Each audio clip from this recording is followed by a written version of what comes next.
Okay, good morning class. We're going to go ahead and get started on today's lesson. So hopefully you guys have read the first two chapters of Things Fall Apart, am I correct? Okay, most of the class has read it. Okay, so did any of you guys notice some strange cultural tendencies or words or stories in the novel? Well, today we're going to talk about some American folk tales. A folk tale is probably it's a word you probably have heard before, but you may not really recognize what a folk tale actually is. So we're going to talk about that today, and maybe it will help us understand better why the author chose to put those stories into his novel about African tribal cultures. So if you guys could go ahead and pull out a piece of paper and a pencil, we'll get started on today's lesson. So what are some of the cultural ways that they live that's different from ours? So they live in huts, yes. They live in community groups with walls, the family, yes. All the men have multiple wives. They are hunter-gatherers. They have lots of strange festivals, yes. And their main crop is yams. Yes, okay. They also have kind of strange names, right? They're very different names from our names. So a lot of these things can seem very strange or unnatural to us, probably because it's a different culture that we're not typically exposed to. So some of the other things we noticed were the folk tales. And so you might have been a little shocked by the stories at first. Can anybody remember one of the folk tales in the story? There was one about the man in the cave. Yes. Now, did that sound like any story you ever heard? No? Okay, yeah, it's a little bit different, right? So, did it make you feel kind of uncomfortable hearing their stories? They're a little bit violent, right? Yeah. Well, let's go ahead and get started on our folktale lesson, and maybe we'll come to understand why these folk tales were so important to them and what they were actually trying to do with them. So, go ahead and get your pieces of paper out if you're ready for this lesson. Folk tales. Okay, so can anybody tell me an example of a folk tale they might have heard? Yes, John Henry, Paul Bunyan. Where did you hear those stories from?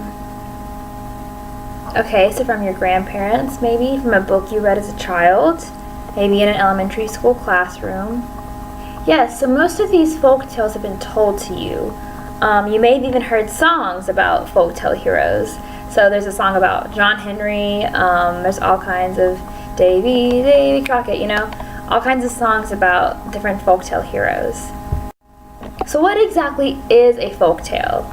Basically, it's a story originating in pop culture, which is typically passed on by word of mouth. So that just means that it's a story that people tell to each other. So some examples, as I mentioned, Paul Bunyan, Davy Crockett, Johnny Appleseed, people like them who we know stories about, who are kind of iconic type story characters. It's usually focused on a cultural value. So if you look to the right side, you'll see a list of US values and then values from other countries. You can see there's some differences in the two. We tend to value individualism over community, things like that. So take a look at those values while I'm reading through the rest of this. So culture is the sum of learned beliefs, values, and customs that regulate behavior of members of a particular society. So that's a lot of words. Basically, culture is what you know, why you know it, what you believe, where it comes from, like your education, your parents, your religious background, all of those things contribute to your culture, and that's how you respond to the world around you. So American culture is very distinct, but we have a very strange culture because it's so influenced by many cultures. We're called the melting pot or the chopped salad or anything like that. So we have all these different groups that are influencing American culture. Another way of looking at culture and values is basically things that we think are important. So today, while learning about folk tales, we're actually going to write our own folk tale. So you guys should all have a piece of paper pulled out by now. It's all on your desks, I see. So I want you guys to be thinking about an American cultural value that you feel strongly about. So any of the things in the previous slide, you can be individualism, strength, beauty, any of these things. And I want you to write it at the top of your paper, okay? Everybody got their value? All right. So, in order to write a folktale, first things first, you need a main character. So I want you guys to write on your piece of paper a name of your main character, some physical characteristics, and one defining trait. So generally this defining trait is something like John Henry with strength, or Johnny Appleseed plants apple seeds, things along those lines that it's kind of like the main characteristic of your character. So you want this person to be like maybe a specific kind of person. So maybe they're clever, maybe they're a bully, maybe they're beautiful, competitive, handsome, any of these things. Just try and form a main character as best you can. Alright, once you have your main character, and I'm going to give you time at the end of this lesson to perfect your story, and then we can talk about them some more. But now you need to think of some minor characters. So I'd say have at least 2 minor characters, but you can have as many as you want. It's your story. So you need a name and a type of person. Minor characters typically are very specific in the type of person that they are. Sometimes they don't even have a name. So it can be a king, a hermit, a soldier, a taxi driver. Any of these things can be a minor character in your story. They probably need some sort of physical description, and you need to decide whether they're helpful or harmful.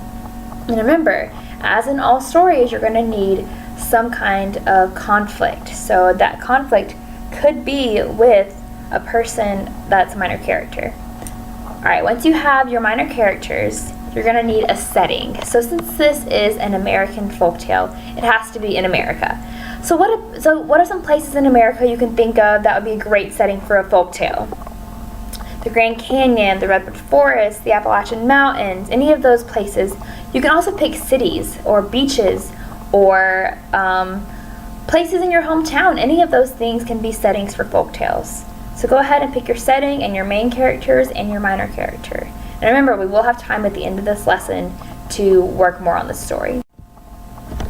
So the next part of the lesson is coming up with the plot, all right? So you guys have probably seen the model picture of the mountain where it's like the introduction and then the rising action and the climax and the falling action and the conclusion. So we're going to kind of do that style of thing. But first you need a problem and then you need a solution. So when you're coming up with your problem and your solution, remember that your story needs to teach a lesson. So the lesson needs to be centered around that value that you wrote at the top. So maybe your character is learning about the importance of independence, or maybe the importance of friendship, or the importance of bravery. So in the problem and the solution, they should have to face something that will cause them to use that value. So be thinking of some problems and solutions, and again, you'll have time at the end of the lesson to go more into this. But once you've figured out your problem, your solution, and the lesson you intend to tell, think about a possible title. It's the last thing, it's generally the easiest thing, but the title should be short, quick, and easy to understand kind of what you're going to be getting out of the story. And once you have all these parts, you have a folktale. Of course, it's not really a folktale yet. It has to be passed down through generations and become a story that a whole culture knows. But maybe you can start telling your friends your story and it'll eventually become a folktale. So why did I have you write your own folktale? Why did I not just tell you the ideas or have you read off of a slide or something like that? Yes. Because when you do something yourself, you learn it better. So I was hoping, what am I saying? All right. Yes, because when you do something yourself, you tend to learn it better. So what have we learned about folktales from writing our own folktale? It can be very hard. Yes, it can be difficult. The main purpose of a folktale is to convey a lesson or a story. Somebody should learn something at the end of the story. So was it hard for you guys to come up with a lesson that tied into an American value? Yeah, it can be hard. But do you understand now the purpose of a folktale? It is not always some weird story about some crazy monster that did this thing. Sometimes it's just the best way to convey a lesson. And sometimes you have to do something crazy with your story to make people understand what it is you're trying to teach them. So as we're reading Things Fall Apart for the rest of the semester, or for the rest of this unit, please keep that in mind as you're reading these folk tales that may seem strange or different or anything like that. So now I'm going to open it up. I'm going to give you guys a couple more minutes to finish up and clean up your stories, and then I'm going to open it up to the class if anybody wants to read theirs, if you want to share it with your neighbor. I would love to hear some of your ideas, and maybe one of your folk tales will become a famous one day. Maybe your kids will hear about it from their grandparents or something. Who knows? So go ahead and talk amongst yourselves and discuss the lesson. So now that I taught the lesson, my plan would be to have the students work in small groups, read them to each other, and then if they were willing to share them with the class, they could share them. And then after that, I would like to go back and read the folk tales from the novel again, and then try and pull out what are the values that these folk tales are teaching, and why it seems so strange at first, but why it makes sense now, just so they can gain a better understanding of the differences in the cultures, but how the values are kind of similar, but also why the author chose to put those folk tales in the story, because they do seem a little strange. And even when I was reading it for the first time, I was like, these are weird stories. But after understanding folk tales better, my teacher helped me understand the book better. So hopefully this will help them gain a better knowledge of the book and enjoy it a little more too.